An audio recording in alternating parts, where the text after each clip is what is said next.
Good morning, friends. We are starting or have just started Officer Spence Makes No Sense.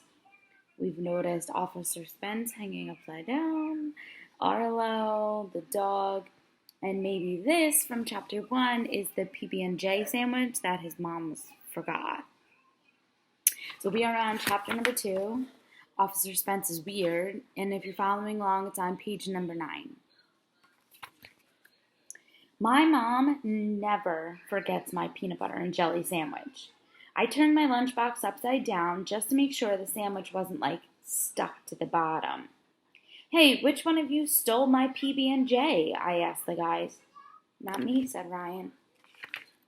Wasn't me, said Michael. Don't look at me, said Neil, the new kid. That's when the weirdest thing in the history of the world happened.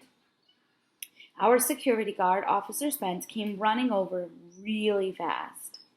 He gets to carry a cool stuff on his belt, a walkie-talkie, handcuffs, and one of those clubs they give you to beat up the bad guys on TV.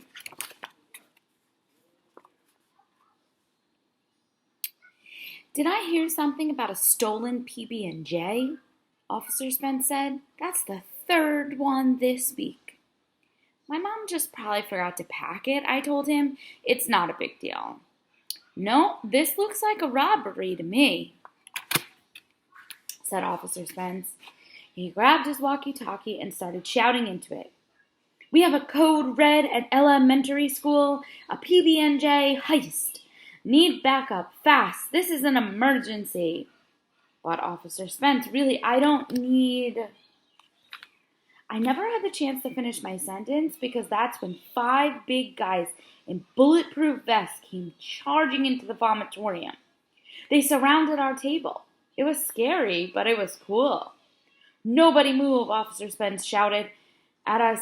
He took a roll of yellow tape out of his pocket, wrapped it around our chairs. Don't touch anything. This is now a crime scene.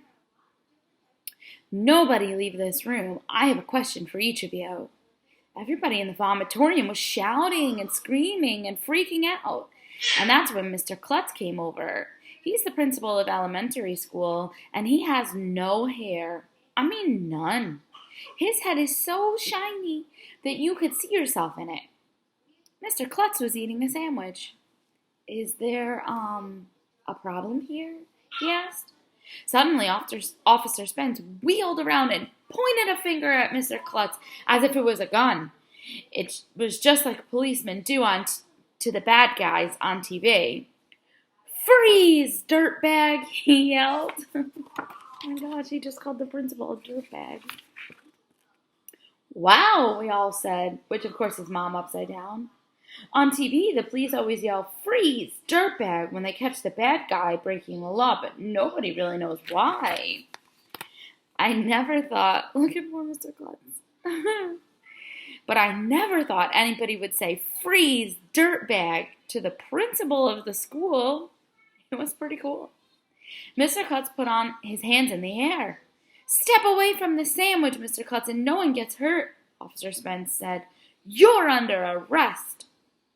On what charge? Mr. Klutz asked. Robbery, yelled Officer Spence. If you're filling out your paper of your 5 essential elements of a story, or you're filling out Post-its, today you should talk about the main characters in the story. I think there are 3 of them. 3 at this point.